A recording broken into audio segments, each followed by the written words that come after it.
வருகிற ஐபிஎல் போட்டியில் ஹர்திக் பாண்டியா விளையாட தடை செய்யப்பட்டுள்ளது. ஏன் தெரியுமா? ஐபிஎல் 2025 மெகா ஏலத்திற்கு பிறகு பங்கேற்கும் 10 அணிகளும் ஐபிஎல் 18வது சீசனுக்கு தயாராக உள்ளது. வரும் சீசன்ல Punjab Kings, Lucknow super giants, Delhi Capitals, Royal Challengers, Bengaluru போன்ற அணிகள் முதல் பட்டத்தை வெல்லும் முனைப்பில் களமிறங்கும்.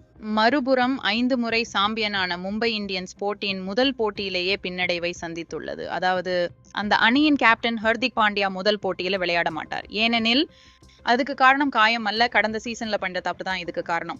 கடந்த 2024 ஐபிஎல்லின் போது லக்னோ சூப்பர் ஜெயண்ட்ஸுக்கு எதிரான போட்டியில் மும்பை இந்தியன்ஸ் நிர்ணயிக்கப்பட்ட நேரத்தில் 20 ஓவர்களை முடிக்கவில்லை. இதனால கேப்டன் ஹர்திக் பாண்டியாவுக்கு 30 லட்சம் அபராதமும் ஒரு போட்டியில் விளையாட தடையும் விதிக்கப்பட்டுள்ளது.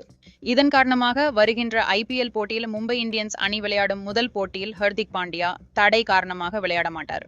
இதையடுத்து முதல் போட்டியில் மும்பை இந்தியன்ஸ் அணிக்கு ஜஸ்பிரீத் பும்ரா அல்லது சூரியகுமார் யாதவ் தலைமை தாங்கலாம். ஐபிஎல் விதிகளின்படி ஒவ்வொரு அணியும் 20 ஓவர்களை 1.5 மணி நேரத்தில் முடிக்க வேண்டும். ஒரு பீல்டரால் கூடுதல் நேரம் குறைக்கப்பட்டு தவறு செய்யும் அணிக்கு 12 லட்சம் அபராதம் விதிக்கப்படுகிறது.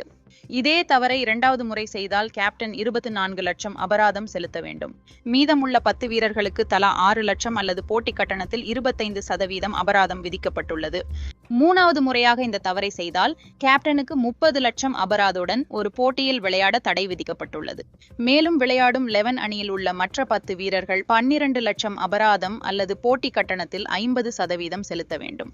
ஐபிஎல் 2024 போட்டியில் மும்பை இந்தியன்ஸ் அணியின் கேப்டன் ஹர்திக் பாண்டியா இதுபோன்ற தவறை 3 முறை செய்துள்ளார் என்பது குறிப்பிடத்தக்கது.